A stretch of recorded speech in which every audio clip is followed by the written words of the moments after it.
अस्सलाम वालेकुम students, welcome back to smart study hub.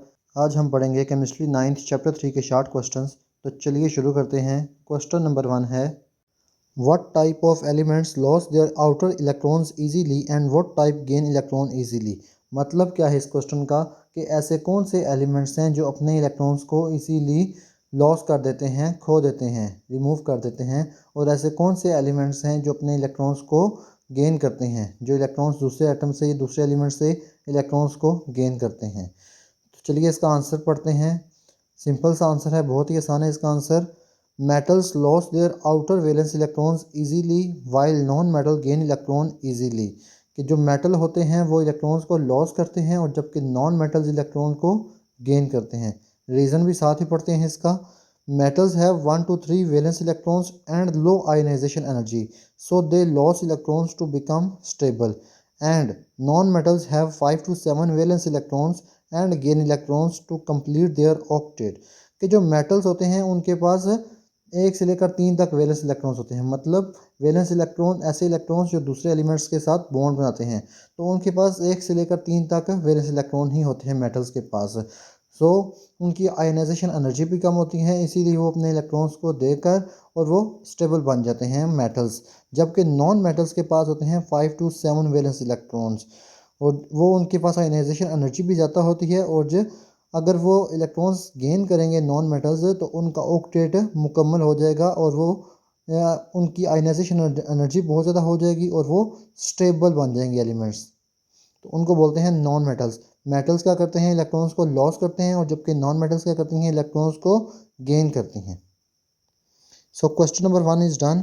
Now question number 2 है, why do lower molecular mass covalent compounds exist as gases are low boiling liquids. के ऐसे covalent compounds जिनका molecular mass बहुत ही कम होता है वो गैसेस या लो बॉइलिंग लिक्विड्स के तौर पर क्यों पाई जाती हैं, वो इस फॉर्म में क्यों स्टेट करती हैं, गैसेस और लो बॉइलिंग लिक्विड की फॉर्म में क्यों एग्जिस्ट करती हैं, वो सॉलिड में क्यों नहीं होती, वो हाई बॉइलिंग लिक्विड की स्टेट में क्यों नहीं होती, वो गैसेस में क्यों होती हैं। तो इसका आंसर पढ़ते हैं। Lower molecular mass covalent compounds usually exist as gases are low boiling liquid. कि जो मॉलिक्यूलर मास जिनका लो होता है वो गैसेस के तौर पर ही एग्जिस्ट करती हैं। क्यों? अब रीज़न भी पढ़ते हैं इसका। रीज़न इसका है, they have weak intermolecular forces between molecules, so only a small amount of heat is needed to separate them. कि ये जो मॉलिक्यूल्स होते हैं ना, ये जो लोअर मॉलिक्यूलर मास कंपाउंड्स होते हैं, ये कंपाउंड्स ये मॉलिक्यूल से मिलकर बनते हैं ना, कंपाउंड्स मॉलिक्यूल से मिलकर बनते हैं। सो इनके दरमियान बॉन्ड होता है कोवेलेंट, और ये मॉलिक्यूल्स जो होते हैं इनके दरमियान इंटरमॉलिक्यूलर फोर्सेस बहुत ही कमज़ोर होती हैं।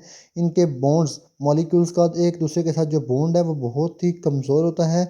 उनकी एक दूसरे की जो ताकत होती है वो बहुत ही कमज़ोर होती है, फोर्सेस बहुत ही कमज़ोर होती हैं।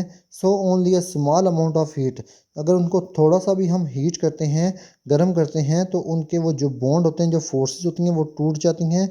सो इसीलिए वो गैसेस या लो बॉइलिंग लिक्विड्स के तौर पर एग्जिस्ट करती हैं कि जो फटाफट जिनके बॉन्ड्स टूट जाएं। So question number 2 is done. Now question number 3 है, give one example of an element which exist as a crystalline solid and has covalent bond between its atoms. कि किसी एक ऐसे एलिमेंट की एग्जांपल दीजिए जो क्रिस्टलाइन सॉलिड की शक्ल में की फॉर्म में एग्जिस्ट करता हो और उसके जो एटम्स हैं वो किस उनमें कौन सा बॉन्ड हो, कोवेलेंट बॉन्ड हो उसमें। सो इसका आंसर ये है कि एन एग्जांपल इज़ डायमंड। कि इसकी ये एग्जांपल कौन सी है, diamond. N allotrope of carbon, जो कार्बन के साथ, कार्बन एटम के साथ मिलकर बना होता है डायमंड। सो रीज़न पढ़ते हैं कि ये क्यों इनके दरमियान कोवेलेंट बॉन्ड कैसे होता है।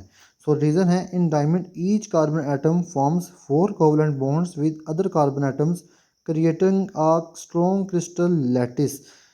कि जो कार्बन एटम्स होता है ना, ये वाहिद वो एटम है जो अपने साथ 4 बॉन्ड्स बना सकता है, 4 कोवेलेंट बॉन्ड्स बना सकता है। इसमें ये कैपेबिलिटी है कि अपने साथ ये 4 बॉन्ड्स बना सकता है। सो कार्बन एटम्स अपने दूसरे कार्बन एटम के साथ 4 बॉन्ड्स बनाता है। सो जब ये 4 बॉन्ड्स बनाता है तो इससे क्या होता है, स्ट्रॉन्ग क्रिस्टल लैटिस बनती है। मतलब एक बहुत ही प्योर फॉर्म बनती है डायमंड की। सो question number 3 is done. Now question number 4 है,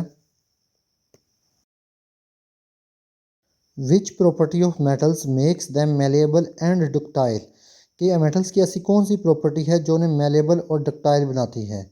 आंसर है इसका the property is metallic bonding.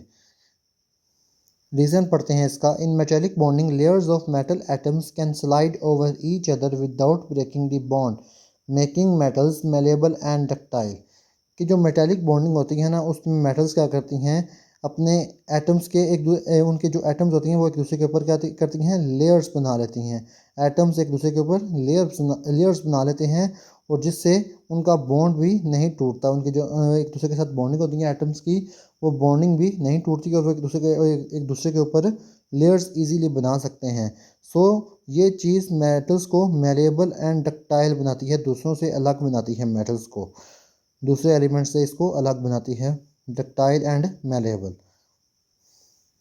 Question number 4 is done. Now question number 5 है, is coordinate covalent bond a strong bond. मतलब क्या है इसका कि क्या coordinate covalent bond strong bond होता है। मतलब ये कोऑर्डिनेट कोवेलेंट बॉन्ड होता क्या है, ये कोवेलेंट बॉन्ड का ही हम शक्ल होता है, इसी की तरह का होता है, इससे बस थोड़ा सा छोटा इसका वर्जन होता है। सो आंसर है इसका yes, a coordinate covalent bond is a strong bond. कि हाँ, कोऑर्डिनेट कोवेलेंट बॉन्ड भी स्ट्रॉन्ग बॉन्ड है। रीज़न पढ़ते हैं। After formation it becomes similar to an ordinary covalent bond and holds atom together strongly. कि ये जब कोऑर्डिनेट कोवेलेंट बॉन्ड बनता है तो ये बिल्कुल कोवेलेंट बॉन्ड की तरह ही नज़र आता है, और एटम्स को उसी की तरह बिल्कुल स्ट्रांगली टाइट करके जोड़ के रखता है। सो हाँ, कोऑर्डिनेट कोवेलेंट बॉन्ड की तरह ही स्ट्रॉन्ग बॉन्ड है। Question number 5 is done. Now question number 6 है, write down dot and cross formula of nitric acid. Nitric acid का डॉट एंड क्रॉस फार्मूला लिखिए। आंसर है इसका the molecule of nitric acid has nitrogen as the central atom bonded to 3 oxygen atoms. के इसके formula में, इसके molecule में nitrogen जो होता है वो सेंटर में होता है, और उसके साथ 3 ऑक्सीजन एटम्स बॉन्डेड होते हैं, जुड़े होते हैं उसके साथ, उन्होंने बॉन्ड बनाया होता है, और एक हाइड्रोजन का एटम भी होता है एज अ एसिड। अब रीज़न देखते हैं इसका। Nitrogen shares electron with oxygen atoms to complete the octet. कि नाइट्रोजन अपने इलेक्ट्रॉन शेयर करता है ऑक्सीजन के साथ, क्या, ऑक्टेट मुकम्मल करने के लिए। And one bond is formed as a coordinate covalent bond where oxygen donates an electron pair. कि ये जो डबल बॉन्ड है ना, इसमें से एक ये जो डबल वाला बॉन्ड है वो इलेक्ट्रॉन पेयर है, जिसको बोलते हैं कोऑर्डिनेट कोवेलेंट बॉन्ड, जो ये इलेक्ट्रॉन पेयर की शेयरिंग की वजह से बनता है, और ये ऑक्टेट मुकम्मल करने के लिए। सो क्वेश्चन नंबर 6 टर्न। आज हमने चैप्टर 3 के शार्ट क्वेश्चंस मुकम्मल कर लिए हैं। कल हम करेंगे चैप्टर 4 के शार्ट क्वेश्चंस। अगर वीडियो अच्छी लगी हो तो चैनल को लाइक, सब्सक्राइब एंड कमेंट कीजिए। अल्लाह हाफिज़।